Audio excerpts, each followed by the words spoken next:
আসসালামু আলাইকুম রহমতুল্লাহি ওবারাকাতুহু। ওয়ালাইকুম আসসালাম রহমতুল্লাহি ওয়া বারাকাতুহু। আলহামদুলিল্লাহ, আলহামদুলিল্লাহি রব্বিল আলামিন। ওয়াসসালাতু ওয়াসসালামু আলা রাসূলিহিল আমিন ওয়া আলা আলিহি আত-তাইয়িবিন আত-তাহিরিন ওয়া আলা যাওজাতিহি উম্মাহাতুল মুমিনিন ওয়া সাল্লাল্লাহু আলাইহি ওয়া আলা আলিহি ওয়া সাহবিহি আজমাইন। আউযু বিল্লাহি মিনাশ শাইতানির রাজীম। বিসমিল্লাহির রহমানির রহিম। রব্বি ইশরাহ লি সাদরি ওয়া ইয়াসসির লি আমরি ওয়াহলুল উকদাতাম মিন লিসানি ইয়াফকাহু কওলি। সমস্ত প্রশংসা আল্লাহ রাব্বুল আলামিনের জন্য। সালাত এবং সালাম বর্ষিত হোক নবী মুহাম্মদুর রাসূলুল্লাহ সাল্লাল্লাহু আলাইহি ওয়াসাল্লামের প্রতি। আজকে আমাদের ৮তম দিন। তো আমরা গত ৭টা ক্লাসে রিডার 6 এর লেসন 1টা আমরা করেছি। রিডার 6 লেসন 1 যদি আমরা পুরোপুরি আত্মস্থ করতে পারি, তাহলে আরবি ভাষার টেকনিক্যাল একটা বড় দিক আমরা আত্মস্থ করতে পারবো। অর্থাৎ রেফারেন্স দেওয়ার ক্ষেত্রে, কারণ হচ্ছে যে অনেক সময় অনেক শব্দ আমাদের সামনে আসবে, যে শব্দটা দেখে আমাদের মনের মধ্যে প্রশ্ন হবে যে এই শব্দটা এমন কেন, বা এটা কি ধরনের শব্দ, বা এখানে কি ধরনের মেথড ব্যবহার হয়েছে ব্যাকরণগত দিক থেকে বা ভাষাগত দিক থেকে। তখন আমাদের এই অধ্যায়ের এই শব্দগুলোর রেফারেন্স প্রয়োজন হবে। তো সেভাবে করে যতটা সম্ভব আমি আপনাদেরকে গুছিয়ে দেওয়ার চেষ্টা করেছি। একটা পরীক্ষা এবং তার উত্তরপত্র এবং 2টা শর্ট নোট, এর মধ্যে দিয়ে আমি আশা করি যে পুরোপুরি পরিষ্কার হবে আপনাদের কাছে কনসেপ্ট। আর আস্তে আস্তে অনেক কিছু হবে, এখনই সব হবে এমন না। আর সেই সাথে রেকর্ডিং ক্লাস আছে, বই আছে, সবকিছু আশা করি আমাদের সহযোগিতার প্রয়োজন হবে, আস্তে আস্তে আমরা বুঝে যাব। আমি এখন রিডার 6 লেসন 2টা শুরু করতে চাচ্ছি আমরা। তো আমরা লেসন 2 শুরু করি। রিডার 6 লেসন 2তে যা যা পড়ানো হবে, এটার একটা শর্ট নোট আছে। শর্ট নোটটা আসলে আহ, এমনভাবে তৈরি করা যে ওইটা দেখলে আপনার এক এক নজরে আপনি বুঝতে পারবেন যে এখানে আমার কি কি শিখতে হবে। খুব জরুরি বিষয়, আবার কিছু কিছু জিনিস মাঝে মাঝে স্কিপ করাও আছে। তো এই অধ্যায়টা আমরা যখন পড়ে শেষ করে ফেলবো, তারপরে আমি আপনাদেরকে শর্ট নোটটা দিব। আগে আমরা পড়ে শেষ করে নেই। তাহলে আমরা আল্লাহর নামে শুরু করছি। প্রথমে আমাদের সামনে আসবে 2 ধরনের ক্রিয়া, অবজেক্ট গ্রহণ করা না করার মধ্যে, মানে দৃষ্টিভঙ্গিতে। আমরা এই কথাটা আগেও বলেছি, আবারও বলছি, আবার সামনে আরো বলবো, কোনো অসুবিধা নাই, বারবার বলবো যে কিছু ভার্ব অবজেক্ট গ্রহণ করে, কিছু ভার্ব অবজেক্ট গ্রহণ করে না। আর যারা অবজেক্ট গ্রহণ করে তারা আবার 2 ধরনের, কেউ কেউ একাধিক অবজেক্ট নিতে পারে 2টা, কেউ একটা। যেমন আমরা যদি বলি সে স্কুলে যায়, এই বাক্যের আপনি কোনো অবজেক্ট খুঁজে পাবেন না, মানে এটা দিয়ে অবজেক্ট সম্ভব না। কারণ কি হচ্ছে, কি যায় কাকে যায় এই প্রশ্নটা করা যায় না ওই ভার্বকে। আবার আমরা যদি বলি যে হামিদ একটি পাখি দেখেছে, তখন আমরা একটা অবজেক্ট পাবো, পাখি। কি দেখেছে, কাকে দেখেছে, পাখি দেখেছে, এখানে একটা অবজেক্ট। আবার কোন কোন ভার্ব 2টা অবজেক্ট নেয়। যেমন হামিদ বেলালকে বইটি দিয়েছিল। কি দিয়েছিল, বই। কাকে দিয়েছিল, বেলালকে। এখানে 2টা অবজেক্ট। তাহলে আমরা বলতে পারি অবজেক্ট মৌলিকভাবে 2 রকম। কোনো মানে ভার্ব মানে অবজেক্ট নেয়ার ক্ষেত্রে কোনো কোনো ভার্ব অবজেক্ট নেয় না, আর কোনো কোনো ভার্ব অবজেক্ট নেয়। আমি আবারও বলছি, কোনো কোনো ভার্ব অবজেক্ট নেয়, আর কোনো কোনো ভার্ব অবজেক্ট নেয় না। যারা অবজেক্ট গ্রহণ করে তাদেরকে বলা হয়, অবজেক্ট গ্রহণ করে না তাদেরকে বলা হয় লাজেম, লাজেম ক্রিয়া। আর যারা গ্রহণ করে তাদেরকে বলা হয় মুতাআদ্দি। তো এটা মনে না রাখলেও হবে আপনাদের, শুধু এটা একটু বলে গেলাম, কারণ ভবিষ্যতে একটু কিছুদিনের মধ্যেই, নিকট ভবিষ্যতে আমাদের প্রয়োজন হবে। তাহলে আমি আবারও কথাটা বলি, ভার্ব অবজেক্ট গ্রহণের ক্ষেত্রে দুই রকম, কেউ করে কেউ করে না। যারা করে না তারা লাজেম, আর যারা করে তারা মুতাআদ্দি। যেমন আমরা একটু উদাহরণ দেই, তাহলে আমাদের কাছে আরেকটু পরিষ্কার হবে। নাজালা, আপনারা বলেন একজন, নাজালা কি অবজেক্ট নিবে কি নিবে না? যে কেউ একজন বলতে পারেন।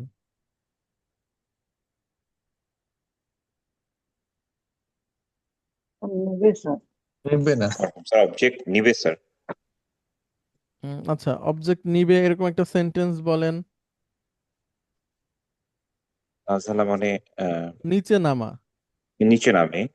নিচে নামা। হ্যাঁ হ্যাঁ, নিচে নামে। নিচে নামে। তাহলে তাহলে কিভাবে অবজেক্ট নিবে আমরা একটা সেন্টেন্স বলি।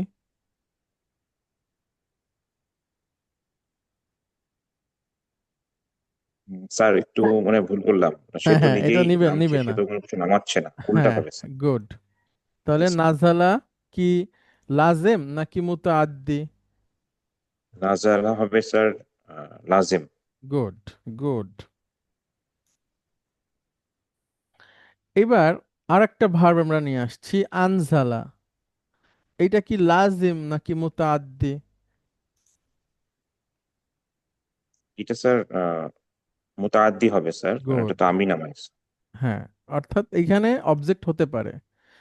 সে ব্যক্তি নামিয়েছে, বা সে ব্যক্তি নামায়, বা হামিদ চারতলা থেকে নিচতলায় ব্যক্তি নামিয়েছে। এখানে ব্যাগ হচ্ছে অবজেক্ট। তাহলে আনজালা ইউনজিলু, নামানো, এইটা নিবে। কিন্তু নাজালা ইয়ানজিলু, এটা হচ্ছে নামা, এই ভার্বটা অবজেক্ট নিবে না। আপনারা এটা নিয়ে অনেক কিছু ভাইবেন না যে এত কিছু মনে রাখবো কিভাবে। মনে থেকে যাবে ইনশাআল্লাহ, অসুবিধা নাই। বুঝলেই হবে যেটা আমরা বলছি, এটা যদি আপনি বোঝেন তাহলেই হবে। আচ্ছা, এখানে আরেকটা অংশ অংশ আছে, এটা আমরা এখন বলবো না। এখন আমরা আসি পরের অংশে। একটা জিনিস আমরা আলোচনা হয়ে গেল, এবার আসছি ওয়াও। এই যে ওয়াও, ওয়াও, এই ওয়াওটা কখনো শব্দ হিসেবে আচরণ করে, কখনো সে অক্ষর হিসেবে আচরণ করে। তো কখন শব্দ আর কখন অক্ষর, এটা আমাদের বোঝা দরকার, কারণ আমরা সব প্রায় তাকে ফেস করব, আমাদের সামনে আসবে। তো তখন আমরা তাকে কিভাবে আমরা চিনবো, বলবো, এটা একটু দেখি। আমরা প্রশ্নের উত্তরের মধ্যে দিয়ে আসব যেন সবার কাছে পরিষ্কার হয়। হ্যাঁ, আচ্ছা। জাহিদ ভাই, আপনি আবার আসেন, যেহেতু আপনি ছিলেন। আপনি এইখানে এই দুইটা শব্দ উচ্চারণ করবেন প্লিজ। আসসালামু আলাইকুম স্যার, বিসমিল্লাহির রহমানির রহিম। লাউ ওয়ালাদুন। ওকে, এইখানে দুইটা ওয়াও দেখতে পাচ্ছি, এই একটা, এটা একটা। এই দুইটা ওয়াও হচ্ছে অক্ষর, ঠিক আছে, লেটার হিসেবে আসছে। এবার নিচের সেন্টেন্সটা পড়েন। আইনা বিলালুন ওয়া হামিদুন। অর্থ কি হবে? আইনা বিলালুন এবং হামিদুন, এখানে হামিদ এবং বিলাল আছে। না না, আয়না মানে না কোথায়? ভাই, ওয়েট, মানে কোথায়? কোথায় হামিদ এবং বিলাল কোথায়? হ্যাঁ, তাহলে এবং শব্দটা কোনটা এখানে? এবং হচ্ছে স্যার সর্বনাম হিসেবে দুইটাকে অ্যাড করছে স্যার। এই তো, মানে সেই শব্দটা কোনটা? ওয়াও মানে এবংটা কোন কোন শব্দ দ্বারা অর্থ হয় এবং? ওয়া হামিদুন। না না, হামিদ তো হামিদ। স্যার এই যে ওয়াও, ওয়াও হ্যাঁ যেটা হ্যাঁ হামিদের হ্যাঁ, আগে যে ইয়েস, ওয়াও, এটা স্যার। Yes, yes. তাহলে উপরের দুইটা শব্দে আমরা দেখতেছি ওয়াও আসছে একটা অক্ষর হিসেবে, আর নিচের বাক্যে আমরা দেখতেছি ওয়াও আবার একটা শব্দও হতে পারে। এটাই আমি আপনাদেরকে বুঝাতে চাচ্ছি যে ওয়াও একটা শব্দ হতে পারে, ওয়াও একটা অক্ষরও হতে পারে। তো শব্দ যখন ওয়াও হবে আমরা দেখলেই বুঝবো, এটা আলাদা করে আসবে আর কি। হ্যাঁ, অক্ষর যখন হবে সে তো শব্দের মধ্যে থাকবে, তখন তাকে নিয়ে কোনো চিন্তা নাই। কিন্তু যখন সে শব্দ হিসেবে আসবে তখন সে বিভিন্ন সময় বিভিন্নভাবে আসে। ওইগুলোকেই আমরা এখন একটু চেনার চেষ্টা করব। চলেন। ওয়াও এর অনেকগুলো অর্থ হয়। এই যে ওয়াও জবর ওয়া আমাদের সামনে বিভিন্ন সময় আসবে, তার বেশ কয়েকটা অর্থ হয়। আমি যদি বলি কখনো কসম অর্থে হয়, ওয়াও মানে কসম, ওয়াও মানে এবং, ওয়াও মানে হয় হচ্ছে আহ, ওয়াও এর আরেকটা মানে হয় হচ্ছে আহ, মানে কি বলে পরিস্থিতি। হ্যাঁ, অর্থাৎ এরকম যে আমি যখন মসজিদে ঢুকলাম, ইমাম সাহেব তখন রুকু করছিলেন, এই যে তখন পরিস্থিতিটাকে বোঝায় ওয়াও। এরকম বেশ কয়েকটা অর্থে সে প্রকাশ পায়। তো সেটা কখন কখন আমরা একটু দেখি। প্রথমে হচ্ছে হারফুল আতফ বা সংযোগকারী অব্যয়। এখানে ওয়াও এর অর্থ হবে এবং। কখন এবং অর্থে হয় আমরা একটু দেখি। জাহিদ ভাই আপনি পড়েন প্লিজ।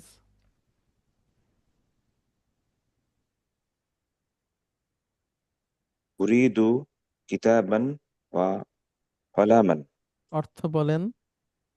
আমি চাই আহ, এক- কিতাবান। একটি আমি বই। কলম, বই এবং কলম চাই। হ্যাঁ, আমি একটি বই। আমি একটি বই এবং একটি কলম চাই। গুড। এখানে ওয়াও এর অর্থ কি? হচ্ছে এবং। এবং, গুড।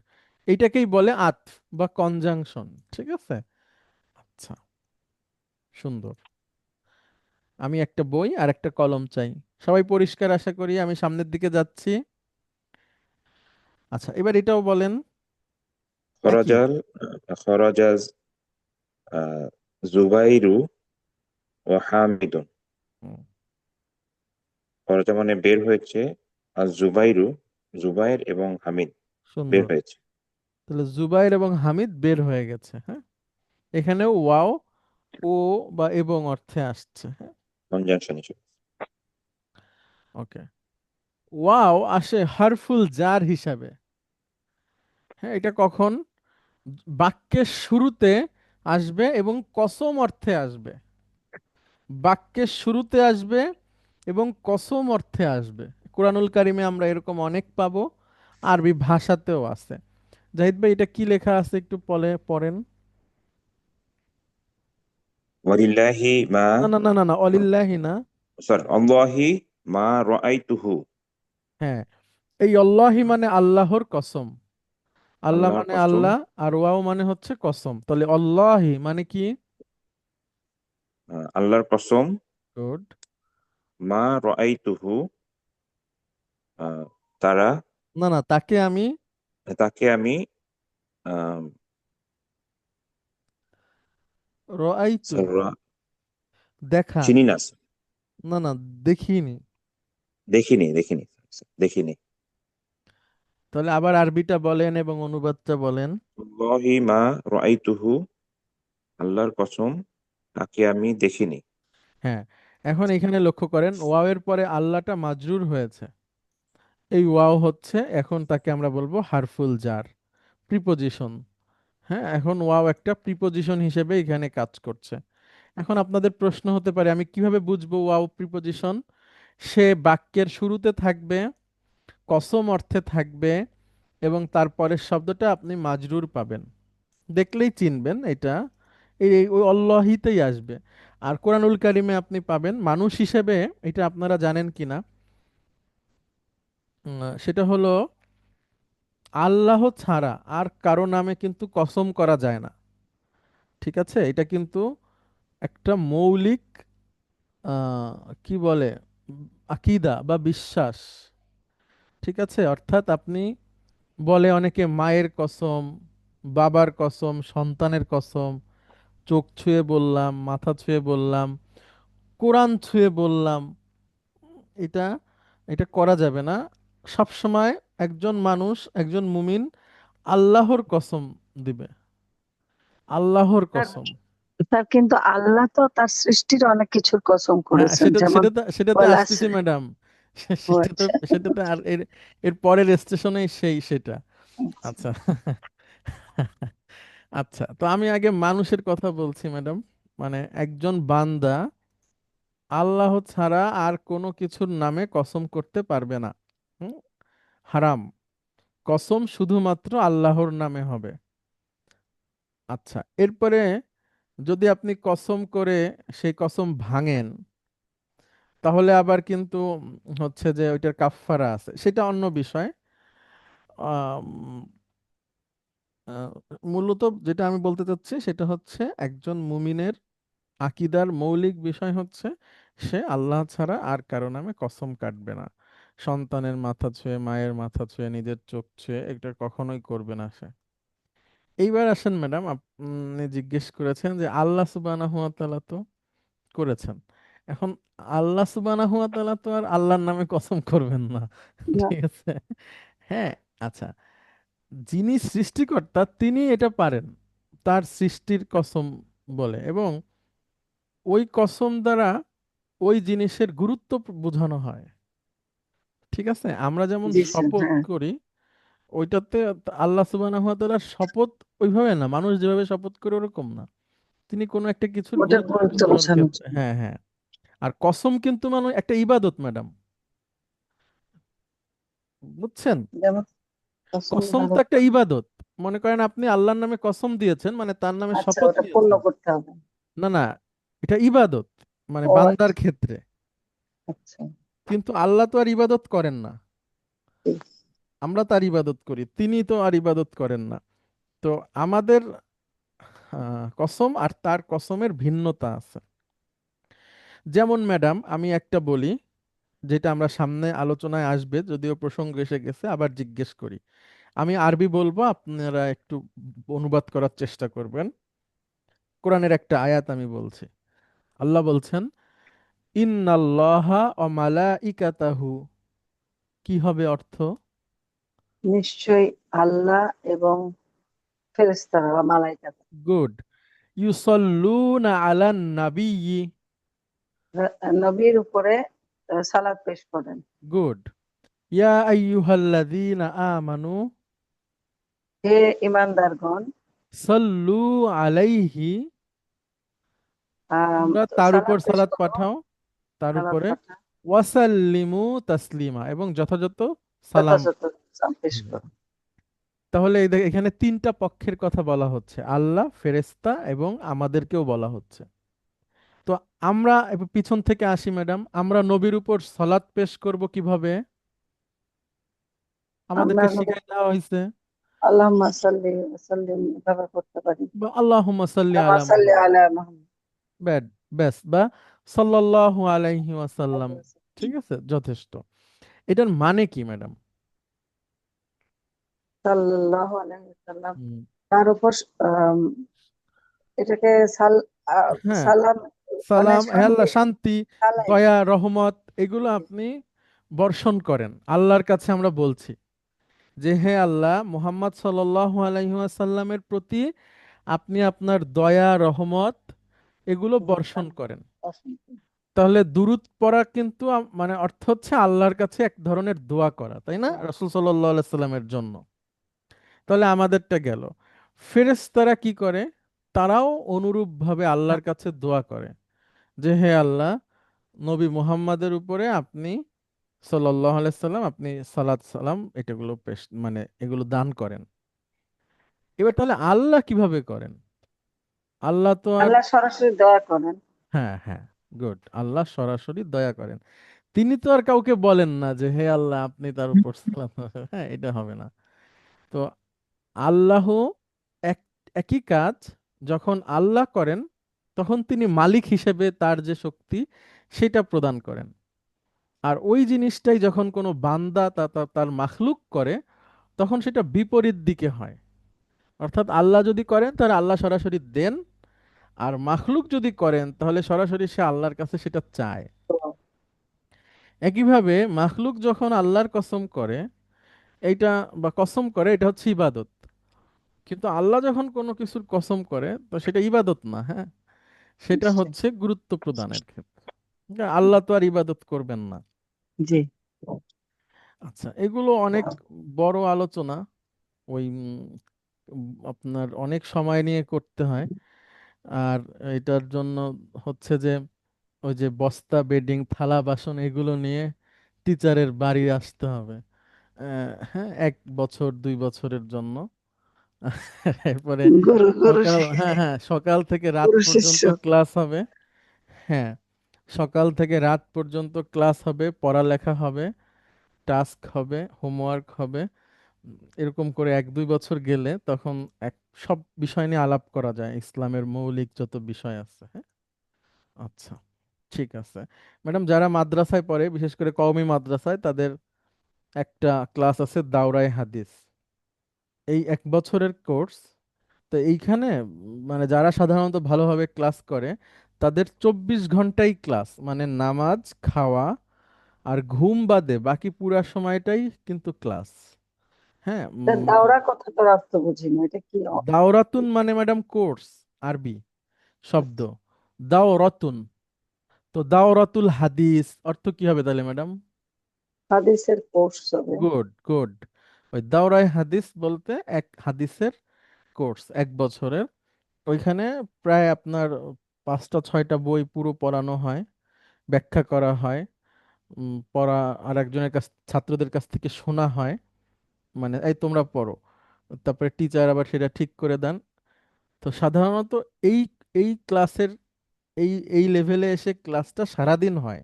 মানে ম্যাডাম নামাজের ছুটি, তারপরে খাওয়া শেষ আবার ক্লাস শুরু, হ্যাঁ, নামাজ আবার ক্লাস শুরু, খাওয়া শেষ আবার ক্লাস শুরু, এরপর একটু সময় ঘুম, আবার ঘুম থেকে উঠেই যথাসময়ে ক্লাস শুরু সেই রাত 3টা থেকে, আবার ফজরের নামাজ শেষ ক্লাস শুরু, খাওয়ার ছুটি ক্লাস শুরু, এরকম।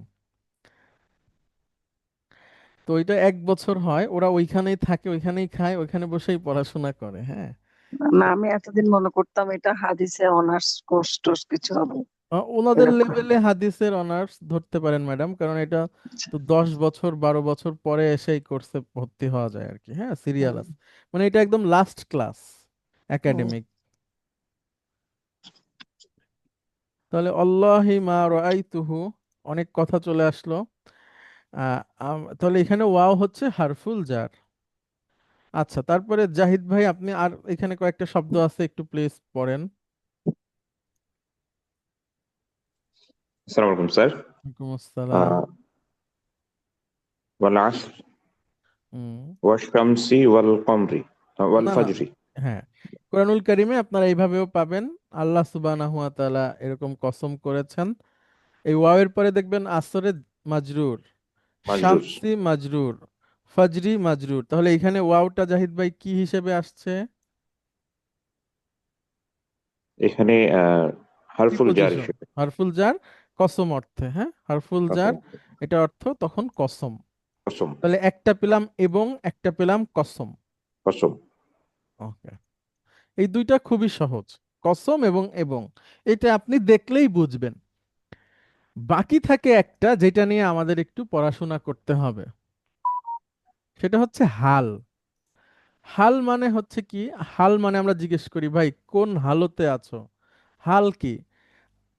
হ্যাঁ, হাল যেমন অবস্থা বাংলায় কেমন? বলে, হ্যাঁ, অবস্থা, হাল মানে অবস্থা। তাহলে ওয়াও এর একটা মিনিং হলো অবস্থা বুঝাবে, সে পরিস্থিতিটাকে বুঝাবে। আমরা দেখি সেটা কিভাবে করে। আচ্ছা, এবং এই সেই পরিস্থিতিটা কার বুঝাবে? ওই বাক্যে থাকা ডুয়ার বা অবজেক্টের পরিস্থিতি বুঝাবে, সে যে সে তার অবস্থানটা কি, তার সে কোন পরিস্থিতিতে আছে, এটা ওই ওয়াওটা বুঝাবে। আমরা একটু যাই সামনে, তাহলে আমরা বুঝবো। এখানে কোরআনুল কারিমের 3টা উম, বাক্যাংশ দেওয়া আছে। হ্যাঁ, এই 3টা আমরা একটু পড়ি। জাহিদ ভাই আপনি প্রথমে বলেন। আলিদু। হুম। আলিদু ওয়া আনা আজুজুন। ব্যাস, আবার দুই তিনবার বলেন এটা। আলিদু ও আনা আজুজুন। হ্যাঁ, প্রশ্ন প্রথম আলিদু জি ওয়া স্যার, আনা প্রথমটা আজুজুন। হ্যাঁ, প্রথমটা তো হচ্ছে প্রশ্ন প্রশ্ন পদক জি হ্যাঁ, স্যার। তারপরে আলিদু অলাদা ইয়ালিদু মানে হচ্ছে জন্ম দেওয়া। আলিদু আমি আমি আমি জন্ম আলিদু, দিব। আমি আমি কি জন্ম। আমি জন্ম দিব বা আমি বাবা হব, একজন নবীর প্রশ্ন আর কি। হ্যাঁ, আর আজুজ মানে বৃদ্ধ। এইবার বলেন তো জাহিদ ভাই, এই এই ফ্রেজটার অর্থ কি হবে? পুরাটা আবার বলেন আরবিতে। আলিদু ও আনা আজুজু। হুম। আমি আমি কি জন্ম দিব, কিন্তু আমি তো বৃদ্ধ। হ্যাঁ হ্যাঁ, মাশাআল্লাহ, হযরত গুড। ইব্রাহিম আলাইহিস সালামের আচ্ছা, আচ্ছা। হুম, আলিদু ওয়া আনা আজুজ। না, এটা তো অনেকেই আপনার বৃদ্ধ অবস্থায় নবী হইছেন। জাকারিয়া আলাইহিস সালাম হ্যাঁ, আছেন। জাকারিয়া আলাইহিসসালামেরই জাকারিয়া আলাইহিস কথা সালাম। এটা। হ্যাঁ, ওকে। তারপরে উনি আরো আছে সূরা আহ, তহার শুরু, না তহা না, সূরা উম, এটা হচ্ছে কি মারিয়ামের শুরুতে আছে, উনি বলছেন না যে হে আল্লাহ, আমি কিভাবে বাবা হব, আমি তো বৃদ্ধ হয়ে গেছি, আমার ওয়াইফ সেও বৃদ্ধ। এরকম আছে আয়াত, আমি ভুলে গেছি এই মুহূর্তে। তাহলে ইব্রাহিম আলাইহিস সালাতু ওয়াস সালামও বৃদ্ধ বয়সে বাবা হয়েছেন, জাকারিয়া আলাইহিস সালাম উনিও বৃদ্ধ বয়সে বাবা হয়েছেন। আচ্ছা, তাহলে এখন আবার একটু আরবিটা বলেন এবং অনুবাদটা কি হবে? আলিদু ও আনা আজুজুন। আমি কিভাবে সন্তান জন্ম দিব, আমি যে বৃদ্ধ। আচ্ছা, এটা একটা ভাব অর্থ হয়েছে। আমি যদি এইভাবে বলি জাহিদ ভাই, আমি সন্তান জন্ম দিব অথচ আমি বৃদ্ধ, ঠিক আছে? এরকম হয় না? আমি সন্তান জন্ম দিব আচ্ছা, এমন অবস্থায় যে আমি বৃদ্ধ, হবে না এই অনুবাদটা জাহিদ ভাই? জি স্যার। স্যার এখানে যে আমরা আমরা বলতে পারি স্যার এরকম যে আমি কি সন্তান জন্ম দিব যখন আমি বৃদ্ধ, যখন না, অর্থ কি আসতে পারে, বা হ্যাঁ হোয়াইল। হ্যাঁ হ্যাঁ হ্যাঁ হ্যাঁ, যখন হোয়াইল যখনের কথা হোয়াইল আমি বলছি। যখন মানে মানে অবাক, একটা উনি টাইম। অবাক হচ্ছেন যে আমি আমি সন্তান জন্ম দিব অথচ এমন অবস্থা আমি যে আমি বৃদ্ধ। হ্যাঁ হ্যাঁ, যে এমন অবস্থায় যখন আমি মানে এমন অবস্থায় যে আমি বৃদ্ধ, এটা একটা হ্যাঁ, অবস্থা আর কি স্যার, জি জি একটা সিচুয়েশন। জি। তাহলে এইখানে এই ওয়াওটা হচ্ছে, এই ওয়াওটাকে বলা হয় পরিস্থিতির ওয়াও। আমি বাংলায় বললাম, আরবিতে এটাকে বলে ওয়াউল হাল। ওয়াও মানে ওয়াও, আর হাল মানে হাল, মানে হালের ওয়াও, পরিস্থিতির ওয়াও। অর্থাৎ ওয়াওয়ের পাশে একটা সেন্টেন্স থাকবে, যেই সেন্টেন্সটা আগের বাক্যে আগের ডুয়ার অথবা অবজেক্টের অবস্থা বর্ণনা করবে। ওয়াওয়ের ডান পাশে অবজেক্ট অথবা ডুয়ারের অবস্থা, ওয়াওয়ের বাম পাশের সেন্টেন্সটা পূরণ করবে। আমি আবার একটা দেখি, দেখেন জাহিদ ভাই, এইখানে দুইটা শব্দ আমি বলি। জিব মানে হচ্ছে নেকড়ে, হ্যাঁ, জিবুন। আর উসবাতুন মানে হচ্ছে দল। দল, দল মানে মনে করেন 4 জন 5 জন 7 জন 10 জন 12 জন 15 জন 20 জনের যে গ্রুপ, এটাকে উসবা বলা হয়, ঠিক আছে? আর জিবুন মানে হচ্ছে নেকড়ে। এবার আপনি এই পুরাটা পড়েন তো এবং দেখেন তো অর্থ করতে পারেন কিনা। লাইন আকালাহু আকালাহু যিবু হুম ওয়া নাহনু উজবাতুন। হুম লাইন মানে স্যার, হুম, মানে লাই, আকালাহু হচ্ছে খাবার। হ্যাঁ, তারা আকালাহু মানে তারা খায়। আকালাহু, আচ্ছা। তার লাইন অর্থ স্যার। কাকে খাইছে? না, এরকম আমরা যদি বলি নেকড়ে তাকে, এটা সূরা হ্যাঁ, ইউসুফের আয়াত আকালাহু সম্ভবত। যিবু, আকালাহু যিবু, আকালা মানে ম্যাডাম, সরি জাহিদ ভাই, আকালা মানে হচ্ছে খায়, আর হু মানে তাকে, যিবু তাকে মানে নেকড়ে। তাহলে তাকে নেকড়ে খেয়ে গেছে। হ্যাঁ, আচ্ছা, আর বলেন তারপরে। ওয়া নাহনু উজবাতুন। হুম, এমন অবস্থায় যে আমরা, নাহনু উসবা, আমরা একটা দল, ঠিক আছে? এক্ষেত্রে তাহলে মানে এমন একটা অবস্থা, হ্যাঁ, এমন ওয়াইয়ের একটা অর্থ অবস্থা, হ্যাঁ এমন একটা অবস্থা, এরকম বললে আমরা মোটামুটি আরো ভালোভাবে বুঝাতে পারছি আর কি। হ্যাঁ, এটা কিছু ইউসুফ আলাইহিস সালামের এটা স্যার? হ্যাঁ, হ্যাঁ, ইউসুফ আলাইহিসসালামের গল্প। তাহলে ল- লাইন মানে হচ্ছে কি, মানে ইফ, ইফ মানে এটা একটা আয়াতের মাঝখান থেকে নেওয়া, তো এই জন্য আমাদের প্রসঙ্গ জি স্যার। যতটুকু ওইটা আমরা নিয়েছি। লাইন আকালাহুয যিবু ওয়া নাহনু উসবা, মানে ওই ভাইরা যখন আপনার নিজেদের মধ্যে প্ল্যান করছিল, তখন তারা বলছিল যে আমরা যদি এইটা বলি যে তাকে নেকড়ে খেয়ে গেছে, অথচ আমরা একটা বড় দল, হ্যাঁ মানে আমরা এতগুলো একটা বড় বড় ছেলে, আমাদের সামনে দিয়ে তাকে নেকড়ে খেয়ে গেছে, এই কথাটা বলে আমরা মানে পরিস্থিতি আমাদের কন্ট্রোলে আনতে পারবো না। তাদের মধ্যে পরামর্শ চলতেছে যে আমরা যদি যে বলি আমাদের বাবাকে যে ইউসুফ আলাইহিসসালামকে বাঘে মানে নেকড়ে খেয়ে গেছে, তখন এটা কিভাবে বিশ্বাসযোগ্য হয়, অথচ আমরা একটা দল, এত বড় একটা গ্রুপ, অন্তত নেকড়েকে তো একটা হেই হেই বলে তাড়ালেও তো সে চলে যায় এরকম।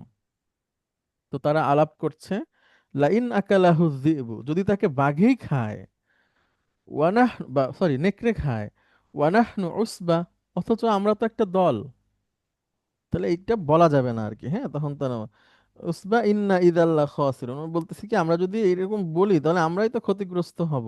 হুম, বাবার কাছে যায় যদি বলি। আচ্ছা, তারপরে দেখেন আরেকটা আছে। স্যার, ওয়াদাখালা ওয়াদাখালা জান্নাতাহু হুম, ওয়া হুয়া যালিমুন লিনাফসিহি। হ্যাঁ, সূরা কাহাফের মধ্যে দুই বাগানওয়ালার গল্প আছে না, যে জি স্যার। সেই সেই কথা এখানে বলা হচ্ছে। এই জান্নাত মানে বাগান, হ্যাঁ, তাহলে অদাখলা জান্নাতাহু ওয়াদাখালা অর্থ কি জান্নাতাহু, হবে? সে, এবং তারা না সে, সে জান্নাতে প্রবেশ করেছে। জান্নাত বলতে এখানে বাগান, ঠিক আছে, তার বাগানে, বাগান, সে তার তার বাগানে বাগানে প্রবেশ জান্নাতাহু, করেছে। মানে তার বাগান প্রবেশ করেছে। ওয়া হুয়া যালিমুন লিনাফসিহি, হুম, এমন অবস্থায় যে সে তার নিজের এমন উপর অবস্থায় জুলুম যে করেছে, সে তার নিজের এমন উপরে অবস্থায় যে তার জুলুম, নিজের উপর জুলুম করেছে, হ্যাঁ নিজের উপর নিজের জুলুম হাতে। করেছে। হ্যাঁ, নিজের উপর জুলুম করার ব্যাখ্যা কি? সমস্ত যে অন্যায়, নফসকে করেছে।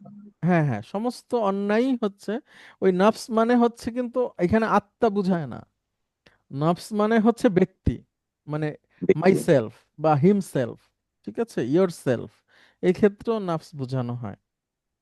তো মনে করেন যে কোনো অন্যায় হচ্ছে নিজের উপর জুলুম করা, যে কোনো পাপ, এটা তো আসলে অন্য কারো ক্ষতি হওয়ার থেকে নিজের বেশি ক্ষতি হয়।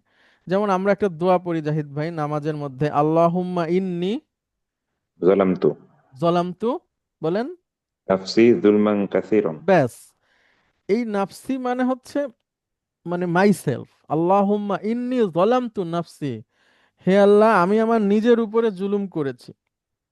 হ্যাঁ, কেমন জুলুম সেটা? জুলমান কাসীরা, অনেক অনেক অনেক অনেক। জুলুম করেছি। হ্যাঁ, ওকে, তাহলে যে কোনো অন্যায়, যে কোনো পাপ, সেটাই হচ্ছে জুলুম, এবং যে ব্যক্তি পাপ করে উনি মূলত নিজের উপরেই জুলুমটা করে। এটা এটা হচ্ছে কনসেপ্ট ইসলামের, যে পাপ করে সে আসলে আল্লাহকে ঠকাতে পারে না, সে বা আল্লাহকে ফাঁকি দেওয়া যায় না। মূলত এটা একটা ধরনের জুলুম বা অন্ধকার, ডার্কনেস, যেটা তার নিজের দিকেই ফিরে যায়। তাহলে এখানে তিনটা ফ্রেজ আছে। একটা, একজন নবী বলছেন যে আমি সন্তান জন্ম দিব এমন অবস্থায় যখন আমি বৃদ্ধ। আবার ওই ভাইয়েরা তারা বলতেছে লাইন আকালাহু যিবু, যদি তাকে বাঘেই খায় বা নেকড়ে খায়, ওয়া নাহনু উসবা, এমন অবস্থায় যে আমরা একটা দল। আরেকটা জায়গায় আসছে আল্লাহ বলছেন অদাখলা জান্নাতাহু, সে তার বাগানে প্রবেশ করলো এমন অবস্থায়, অহুয়া যালিমুল লিনাফসি, যে সে তার নিজের উপর জুলুম করেছে। মানে সে তার বাগানের যে ক্রেডিট, বাগানের ভালো উৎপাদনের ক্রেডিট, এটা সে নিজের দিকে নিতে চাচ্ছিল, এবং আল্লাহ সুবহানাহু ওয়া তাআলার যে নিয়ামত এটাকে সে অস্বীকার করেছিল, যে না না এটা তো আমার দ্বারাই হইছে। তো সেই সেই গল্প এখানে আছে। ওকে, এরপরে আরো আরো কয়েকটা সেন্টেন্স দেখে আমাদের সামনে আসবে, আমরা পড়ি। জাহিদ ভাই আপনি বলেন। দখলতুল মসজিদা, ব্যাস, দাখালতুল মাসজিদা অর্থ বলেন। আমি মসজিদে প্রবেশ করেছি। গুড। তারপরে? ওয়াল ইমামু ইয়ারকাউ, গুড। আহ, যখন ইমাম রুকু হুম। দিয়েছেন। গুড, মাশাআল্লাহ, ভেরি গুড। তাহলে এখানে ওয়াও এর অর্থ হচ্ছে যখন। তখন যখন, বা আমি যদি আমার মতো করে বলি, মানে আমি বোঝানোর জন্য বলি আর কি, এমন অবস্থায় যে ইমাম সাহেব রুকু করছেন। ঠিক আছে, যে আমি মসজিদে প্রবেশ করেছি এমন সময় যখন ইমাম সাহেব রুকু করছেন। স্যার এটা কি মানে অ্যাডভার্ব স্যার? না, অ্যাডভার্ব তো একটা এই যে একটা শব্দে হয়। আমরা এটাকে ওয়াউল হাল বলবো আর কি, এটার নাম। অ্যাডভার্ব কি বলা যায়? হাইসু। মানে আমরা স্যার। আপনি যেই শব্দটা বলতে চাচ্ছেন ওইটার জন্য না আলাদা শব্দ আছে জাহিদ ভাই, হ্যাঁ। জি স্যার। ওই ওই ওইরকম ওইটা দিয়েও আছে, যেমন হাইসু। হাইসু অহুয়া মাকুম আইনা মা কুনতুম, বা অন্য জায়গায়ও আছে।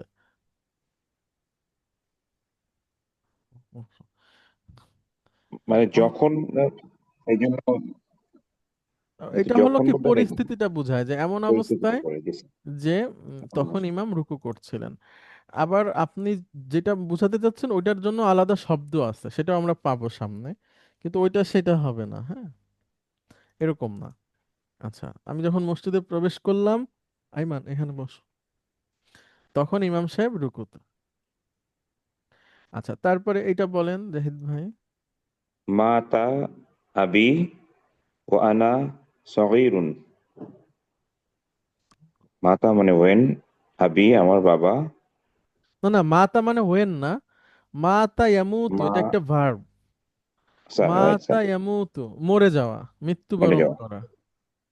মাতা আবি আমার বাবা মৃত্যুবরণ করেছেন। সুন্দর। ও আনা সগীরুন, হুম। যখন আমি ছোট ছিলাম। সুন্দর। আমার বাবা মৃত্যুবরণ করেছেন এমন অবস্থায় যখন আমি ছোট এমন ছিলাম। অবস্থায় যখন আমি ছোট ছিলাম। গুড। তাহলে এখানে ওয়াও এর মানে হচ্ছে যখন। যখন তাহলে আমি, আমরা একটা ওয়াও এর মিনিং পেলাম এবং, একটার মিনিং পেলাম কসম, আর একটার মিনিং পেলাম যখন। তো আমরা এটা দেখলেই বুঝবো এমন ইনশাআল্লাহ। অবস্থায়। হ্যাঁ, জি এমন স্যার। অবস্থায়। আচ্ছা, আরেকটা বলেন। দাখালাল মুদাররিসুল ফাসলা হুম, ওয়া এটার হুয়া, অর্থ বলেন। দাখলা মুদাররিসুল ফাসলা। শিক্ষক সাহেব আহ, শ্রেণীকক্ষে প্রবেশ করলেন, করেছে, করেছেন। করেছেন। হ্যাঁ, এবার ওয়া হামালা ইয়াহমিলু, ইয়াহমিলু মানে বহন করা, হ্যাঁ। হামালা ইয়াহমিলু মানে বহন করা, হ্যাঁ। অহুয়া ইয়াহমিলু। কিতাবান কাসিরন, হ্যাঁ, আহ, যখন অনেকগুলা, এবং তিনি অনেকগুলা কিতাব এনেছেন বা বই এনেছেন। বই বহন করা অবস্থায়, বা অনেকগুলো বই নিয়ে তিনি, যখন শিক্ষক সাহেব ক্লাসে প্রবেশ করেছেন তখন তিনি অনেকগুলো বই সঙ্গে করে এনেছেন, হ্যাঁ, বা অনেকগুলো বই বহন করেছিলেন, এরকম অর্থ হবে।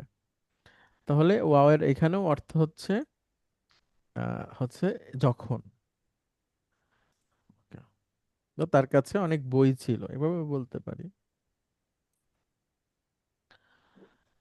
আচ্ছা, যা তারপরে দেখেন। আনি, হুম। যা আনিল ওয়ালাদু হুম। ওয়া হুয়া ইয়াবকি, গুড। যা আ মানে কি জাহিদ ভাই? যা আ মানে আশা। আশা স্যার, আর আশা। নি জি মানে স্যার। আমার কাছে। আমার কাছে। আর কে আসছে? এ দেখেন। আল ওয়ালাদু গুড। তাহলে এই মানে এতটুকুর অর্থ বলেন, যা আনিল ওয়ালাদু, আহ, বাচ্চাটি। ছেলেরা যখন আমার কাছে আসছে, না, একটা ছেলে, বাচ্চাটি বাচ্চাটি ছেলে আমার যখন কাছে আমার কাছে এসেছে। এসেছে, এবার বাকা ইয়াবকি মানে কাদা। যখন সে কাঁদছিল। হ্যাঁ, বা আমরা যদি আরেকটু বলি এভাবে, ছেলেটি কাঁদতে কাঁদতে। আমার কাছে এসেছে। সুন্দর।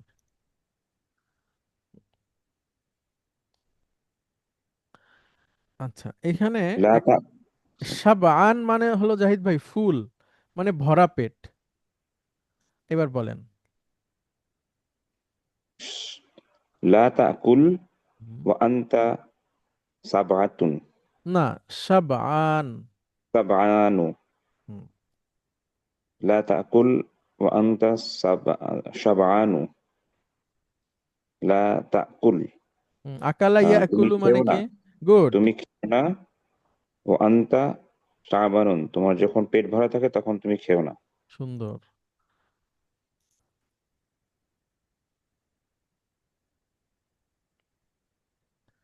হুম, আচ্ছা জাহিদ ভাই, অনেক ধন্যবাদ। তাহলে আমরা দেখেন আসসালাম। তিনটা ওয়াও পেলাম। ওয়াও এর আরো মিনিং আছে, কিন্তু আপাতত এই তিনটা দিয়েই আমরা অনেকখানি চলবো। হ্যাঁ, এটা একটু ওই দেখলেই আপনারা বুঝবেন আশা করি। তারপর আমরা আরো বেশ কয়েকটা পড়বো এবং বোঝার চেষ্টা করবো ইনশাআল্লাহ। দেখেন, রিডার 6 লেসন 2 এক্সারসাইজ 2 পৃষ্ঠা নাম্বার 62। হ্যাঁ, পৃষ্ঠা নাম্বার হচ্ছে 62, যদি বই থাকে আপনারা এটা দেখতে পারেন। আচ্ছা, এখন একজন আসবেন প্লিজ, আর একজন এসে পড়বেন প্লিজ। কে আসবেন?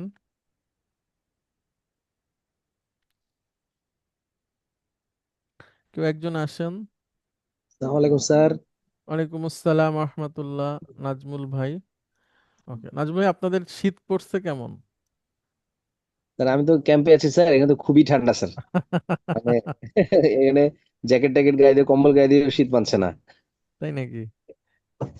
স্যার আচ্ছা। খুবই ঠান্ডা, মানে মাঠে ময়দানে আর কি স্যার। রংপুরের এদিকে এমনিতে বেশি ঠান্ডা পড়ে। হ্যাঁ, হ্যাঁ, আর আমি তো আবার ইয়ে ক্যাম্পে আছি স্যার, একদম মানে বাগানের মধ্যে। বুঝতে পারছি। আপনার কি ওই যে মহড়া চলতেছে এরকম কিছু?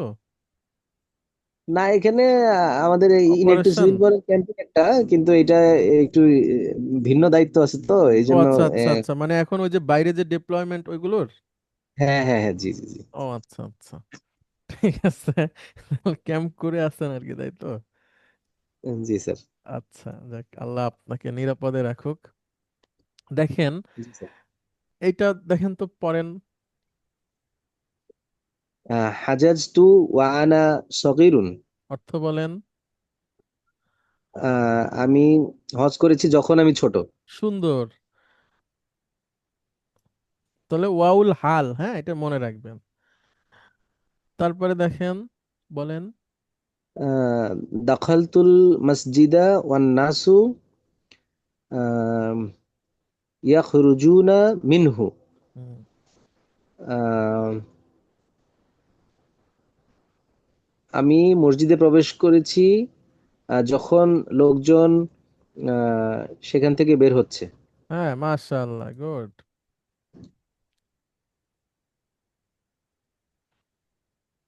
তারপরে দেখেন। মা তার রজুলু ওয়া হুয়া নাইমুন। হুম, আম, লোকটি। আহ, লোকটি কোথায়, না, না, মা। কখন? না, না, মা তায়ামুতু মানে কি? আহ, আচ্ছা, এটা এখন প্রথম আসছে মারা তো, গিয়েছে। আমার ভুল হয়ে গেছে। এটা একটু আচ্ছা দেখানো উচিত ছিল। সেটা হচ্ছে, লক্ষ্য করেন সবাই, মাতা, এটার মানে হচ্ছে ওয়েন। জি আর স্যার। একটা ভার্ব হচ্ছে মাতা ইয়ামুতু। আচ্ছা, নাজমুল ভাই, আমরা পড়েছি না কলা জি স্যার। ইয়াকু। ইয়াকুলু? মাতা ইয়ামুতু সেম ক্যাটাগরির ভার্ব। ঠিক আছে, মাতা জি স্যার। ইয়ামুতু সেম ক্যাটাগরির ভার্ব। আমরা একটু প্র্যাকটিস করি, তাহলে সবার জন্য সুবিধা হবে। প্রথমে নাজমুল ভাই, আপনি কলা দিয়ে মাদির প্যাটার্ন গুলো যদি একটু বলেন প্লিজ, যেভাবে আপনার সুবিধা হয়। কলা। আহ, জি স্যার। কলা।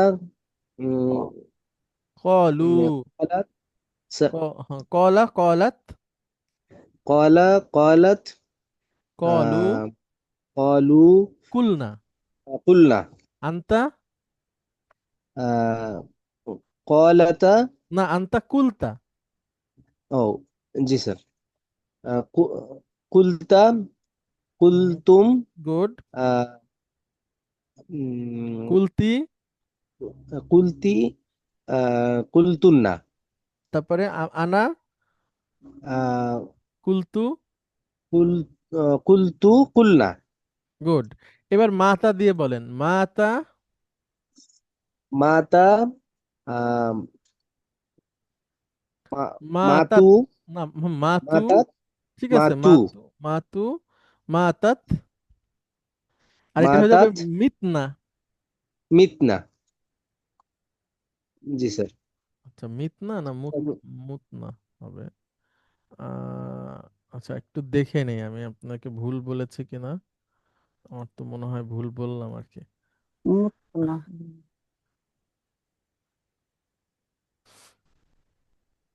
হুম। না, মিতনা হবে না, মুতনা হবে। ঠিক আছে, কুলনার মতোই। মিতনা কেন? হ্যাঁ, জি মুতনা। স্যার। হ্যাঁ, মুতনা। তারপরে জি স্যার। আন্তা। মা আন্তা উম, মুত্তা। মুত্তা আন্তুম। মুত্তুম আন্তি।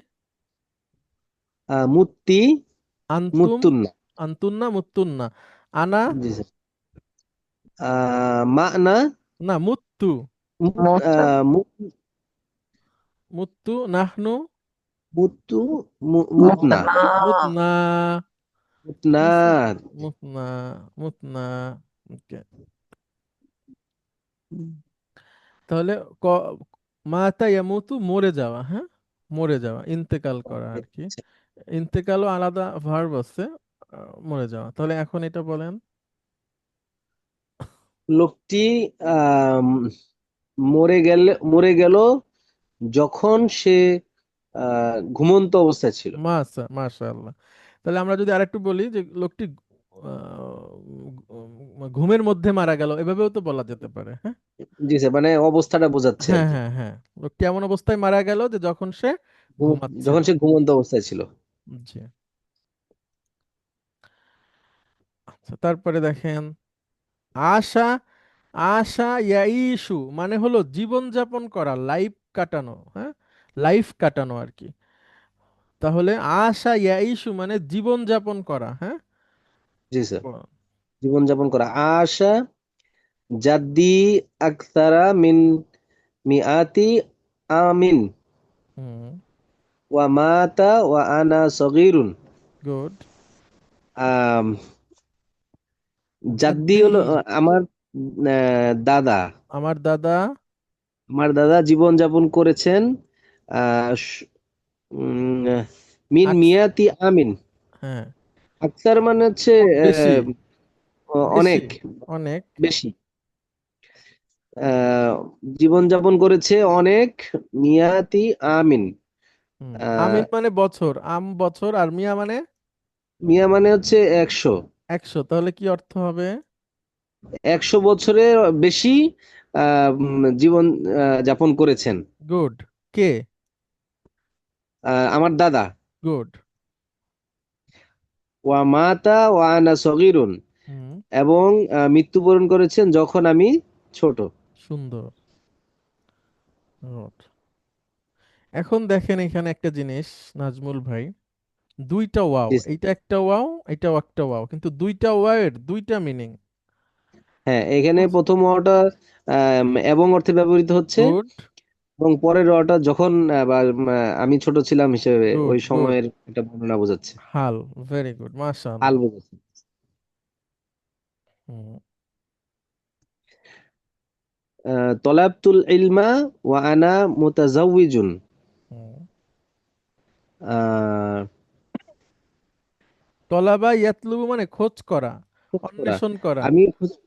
আমি জ্ঞান অন্বেষণ করেছি, আহ, এবং আমি আহ, মুতাজাউইজুন, বিবাহিত। বিবাহিত। এবং আমি বিবাহিত যখন আমি বিবাহিত ছিলাম, আহ, বা বিবাহিত হ্যাঁ ছিলাম। বা আপনি এইভাবে বলতে পারেন যে আমি আমি, বিবাহিত থাকার পরেও জীবনযাপন জ্ঞান অন্বেষণ করেছি। বা আরেকটু বলতে বিবাহিত। পারেন যে আমি ছাত্র অবস্থায় বিবাহ জি জি করেছি। স্যার। হ্যাঁ, এভাবে বলা যায়। এটাই, আমি আমি ছাত্র অবস্থায় বিবাহ করেছি। জি স্যার। জি স্যার।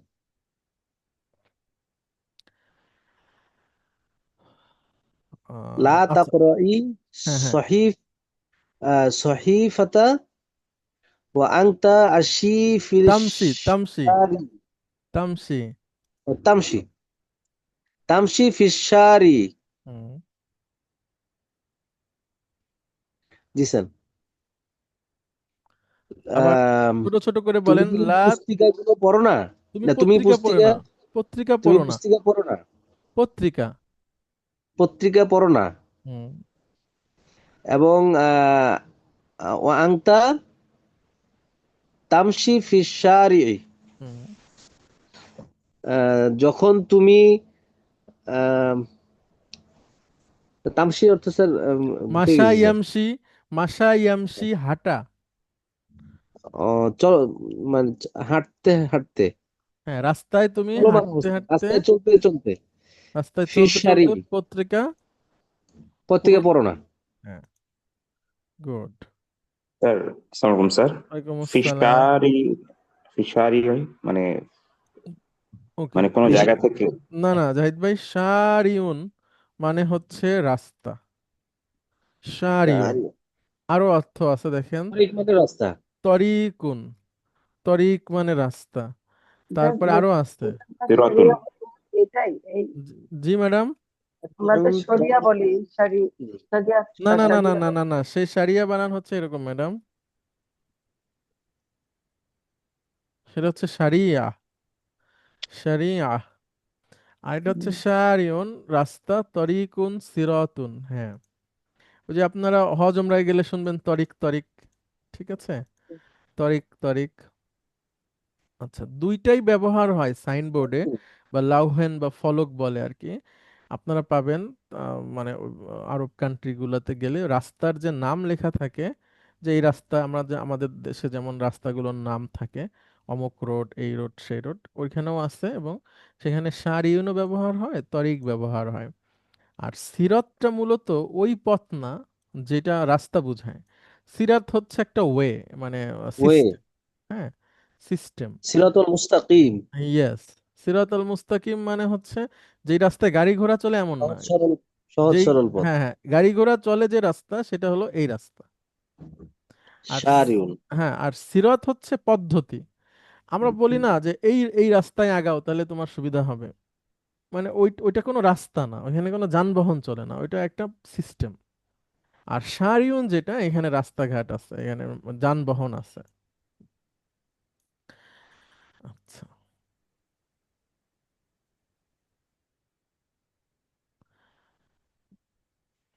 ওকে। আচ্ছা, এরপরে হলো এটাও দেখেন, কোরআনের স্যার একটা আয়াতের স্যার অংশ, আসসালামু প্লিজ। আলাইকুম স্যার। স্যার ওয়ালাইকুম আগের আসসালাম। সেন্টেন্স থেকে একটু কাইন্ডলি যাবেন স্যার। হ্যাঁ এটা হ্যাঁ। লা তাকরাই, লা তাকরাই স্যার, তাকরাইটা কি মাজুম স্যার? হ্যাঁ, ওইটা ছান্দিক জের। ও আচ্ছা আচ্ছা, থ্যাংক ইউ, এই আপনি লক্ষ্য করেছেন। আমি এটা নিয়ে স্যার। কথাটা বলি তাহলে, তাহলে আপনার সুবিধা হবে। এটা হচ্ছে যে যদি দেখেন পাশাপাশি দুইটা সুকুন, তখন তো জিনিসটা পড়া যাবে না। আমরা এখানে মাজ্জুম করলাম, হ্যাঁ, এই সুকুন দিলাম, লক্ষ্য করেন। ও আচ্ছা স্যার, বুঝছি এখন বুঝছি, না ওটা এখানেও আগে সুকুন, বলতেন। হ্যাঁ হ্যাঁ, তখন এটাকে কেটে আমরা এখানে জের দিয়ে সুবিধার জন্য পড়া, কিন্তু এটা এটা এটা মাজ্জুম।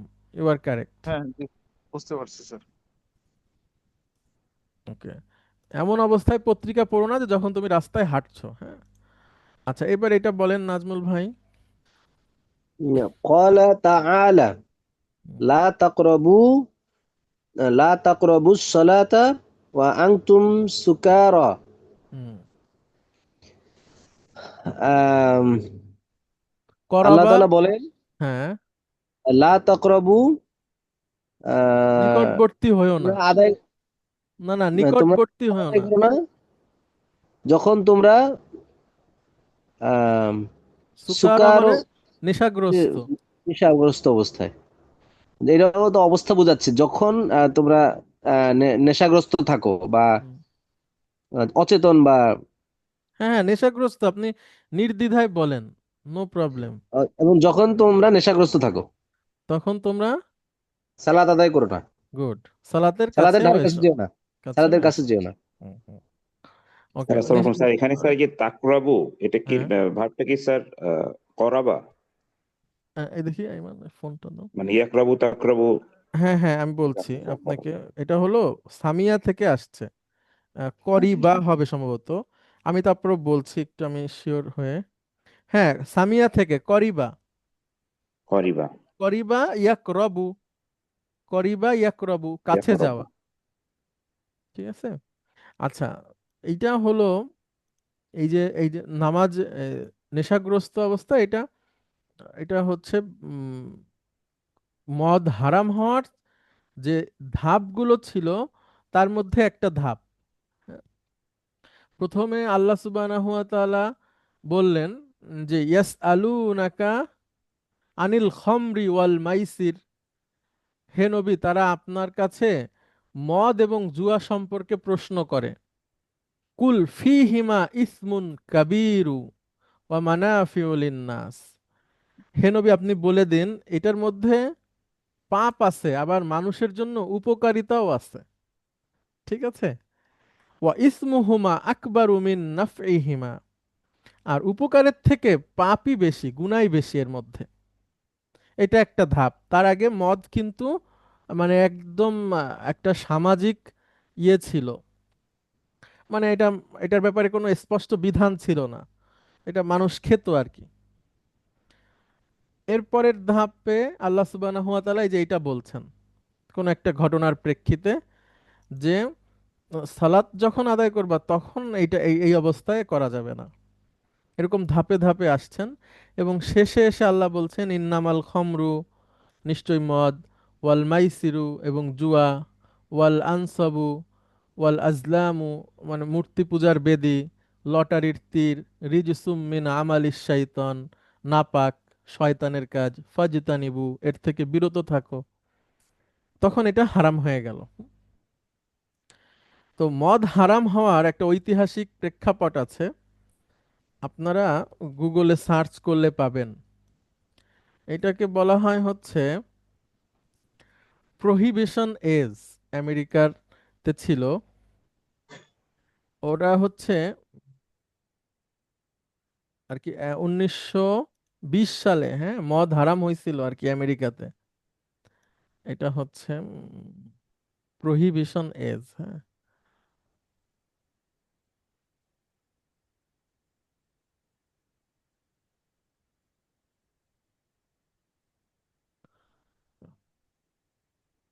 এখানে বিবিসির একটা রিপোর্ট আছে বাংলাতে। আচ্ছা, 1920 সালে যুক্তরাষ্ট্রে একবার মদ হারাম হয়, হ্যাঁ, মানে নিষিদ্ধ হয় অনেক আন্দোলনের পরে। এরপরে আবার সেটা আপনার 1920 থেকে 1933 সাল পর্যন্ত যুক্তরাষ্ট্রের সংবিধানের 18তম সংশোধনীর মাধ্যমে মদ তৈরি, বিপণন, আমদানি এবং পরিবহন সম্পূর্ণ নিষিদ্ধ ছিল। হ্যাঁ, যুক্তরাষ্ট্রে এই সময়কাল প্রহিবিশন যুগ বলে বর্ণনা করা হয়। তাহলে 2020 থেকে, সরি 1920 থেকে 1933 কয় বছর একজন বলেন? 14 বছর প্রায় স্যার। হ্যাঁ, 14 বছর। আবার 20 সালে নিষেধ করে 33 সালে আবার চালু করতে হয়েছে।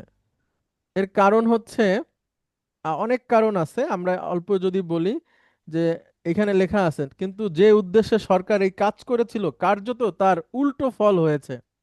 নিষেধাজ্ঞা কার্যকর হওয়ার পর অ্যালকোহল উৎপাদন, বিপণন, বিক্রি পুরোটাই চলে যায় অপরাধী চক্রের হাতে, আর সরকার বঞ্চিত হয় বিপুল পরিমাণ রাজস্ব থেকে। মানে এটা তাদের দৃষ্টিভঙ্গি থেকে লিখছে। যারা মদ আহ, উৎপাদন, বিপণন, বিক্রি করে সবাই তো দুর্জন লোক বা অপরাধী চক্র, সেটা লাইসেন্স নিয়ে হোক দিয়ে হোক বা যেভাবে হোক। তো এইখানে যে ব্যাপারটা আমি বুঝাতে চাচ্ছি, যে আমেরিকাতে এই 100 বছর আগেই মদ একবার নিষিদ্ধ হয়ে আবার তারা বাধ্য হয়েছে চালু করতে। আর ইসলামের যে যুগ, রাসূল সাল্লাল্লাহু আলাইহি সাল্লামের যুগ, যেদিন ঘোষণা করা হয়েছে যে মদ হারাম, আনাস রাদিয়াল্লাহু আনহু বলছেন যে আমি দেখেছি মদিনার রাস্তায় মদের নহর বসে বন্যা। গিয়েছে, হ্যাঁ, মানে নদী বয়ে গেছে। সব মানুষ মদ ফেলে দিছে, যার গলায় ছিল সে বমি করে দিছে, যার বাসায় ছিল সে ফেলে দিছে। তো এটা একটা পার্থক্য, হ্যাঁ, যে একটা আধুনিক সভ্যতার যুগে এসেও মদ হারাম করার পরে সেটা আবার বাধ্য হয়ে চালু করতে হয়। আর যেটাকে মধ্যযুগ বলা হয়, বা বলা হয় যে অনেক প্রাচীন যুগ, সেখানে মানুষ মদ হারাম হওয়ার পরে সেটাকে ফেলে দিয়েছে, হ্যাঁ, আর তোলেনি। এটার একটা বড় কারণ হচ্ছে আখিরাতের প্রতি বিশ্বাস, আল্লাহ এবং তার রাসূলের প্রতি আস্থা, এবং যে আমি পলায় পলায়ও যদি খাই, আমাকে তো একসময় মরে যেতে হবে, তখন আমি আল্লাহর কাছে কি জবাব দিব? এই বিশ্বাস মানুষকে অন্যায় থেকে বিরত রাখে। আর সেই বিশ্বাস যদি না থাকে, তখন মানুষ ওইটার অবাধ্যচারণ করে আরো বেশি, যে কি হবে, যেটাই ওইখানে হয়েছে, যে 14 বছরের মাথায় আবার সেটাকে হালাল ঘোষণা করা হয়েছে, যে ঠিক আছে এখন। হ্যাঁ, এবং আপনারা যদি এটা দেখেন, এখানে কিন্তু খ্রিস্টানরাই এটা বন্ধ করছিল এবং চালুও তারাই করছে। মানে আমি এখানে ধর্মের ব্যাপারটা আনছি না, ওনারা এখানে এই ধরনের ছবি ব্যবহার হয়েছে দেখেন, যেগুলোর অর্থ খুবই খারাপ। হ্যাঁ, মানে যারা মদখোর তারা এখানে আইসো না, তাদেরকে কটাক্ষ করা হয়েছে। আরো অনেক ছবি আপনারা সার্চ দিলে পাবেন, খুব মজাদার একটা ঐতিহাসিক বিষয় এর মধ্যে আছে, যে আল্লাহর প্রতি বিশ্বাস, হ্যাঁ, এবং একটা একটা প্রাচীন সভ্যতায় কিভাবে আল্লাহর প্রতি মানুষের বিশ্বাসের কারণে মানুষ পাপাচার থেকে ফিরে আসছে। ওই যে আনাস রাদিয়াল্লাহু আনহু বলছেন যে মদিনার রাস্তায় মদের নহর বসে গেছে, আর ওইখানে বন্ধ করার পরে মানুষ আরো নিজেরা উৎপাদন শুরু করছে। এবং এই মদ উৎপাদনের যে আপনার পরিবেশ, এটা খুবই অস্বাস্থ্যকর হয়। অর্থাৎ মদ যেখানে তৈরি হয় এখানে পোকামাকড় হয় এবং নোংরা হয়। তো মানুষ এই মদ নিজেরা তৈরি করে নিজেরা খাওয়া শুরু করলো, এবং অনেক মানুষ অসুস্থ হওয়া, মরে যাওয়া। অর্থাৎ মদ আর বন্ধ হয়নি, বাট সরকার যেটা লাভবান হচ্ছিল ওইটা থেকে তারা বঞ্চিত হয়েছে। পরে দেখে যে সবই তো চলে, তাহলে মাঝখান থেকে আমরা আমাদের টাকা পয়সা পাচ্ছি না, ঠিক আছে তাহলে মদ চালু করে দাও। তো এরকম, এটা হচ্ছে মদের হারাম হওয়ার একটা আয়াত, মাঝখানের একটা অবস্থা আর কি। ওই যে লা তাকরাবুস সালাতা ওয়া আনতুম সুকারা, সলাতের কাছেও এসো না যখন তোমরা নেশাগ্রস্ত থাকো। খমার, আরবি শব্দ খমার, খমরুন মানে হচ্ছে ওড়না। হুম, ওড়না দিয়ে যেমন মহিলারা তাকে ঢাকে, খামার হচ্ছে মানুষের বিবেকের উপরে ওড়না দিয়ে দেয়, অর্থাৎ তার বিবেককে ঢেকে দেয়। সেই অর্থে ওড়না এবং মদ একই একই শব্দ। খিমার মানে হচ্ছে ওড়না, খিমারুন। আপনারা দেখবেন মহিলারা খিমার বিক্রি করে, বা এখন অনলাইনে অ্যাড আসে। খিমার মানে হচ্ছে ওড়না, যেটা দিয়ে তাকে ঢেকে রাখে। আর খামর হচ্ছে মদ, যেটা বিবেককে ঢেকে রাখে। ঠিক আছে, ওকে। তো অনেক ধন্যবাদ, আজকে এতটুকুই। কারো কোনো প্রশ্ন আছে?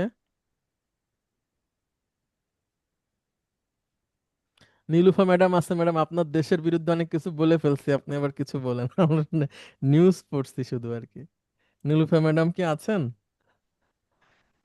কেন স্যার, বাংলাদেশ কিছু কম আছে নাকি? না না, তারপর আমেরিকার ইতিহাস আনলাম এই জন্য আর কি। আচ্ছা, বাংলাদেশে, হ্যাঁ বাংলাদেশেও আছে, তবে আলহামদুলিল্লাহ যে বাংলাদেশের মানুষ মদকে অনেক খারাপ জিনিস হিসেবে জানে, যিনি খায় সেও আর যিনি খায় না সেও।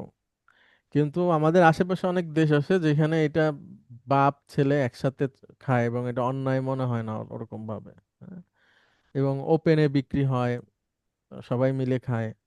আল্লাহ আমাদেরকে হেফাজত করুক। অনেক ধন্যবাদ, আজকে আমরা শেষ করছি। দেখা হবে আগামী ক্লাসে। আসসালামু আলাইকুম রহমতুল্লাহ।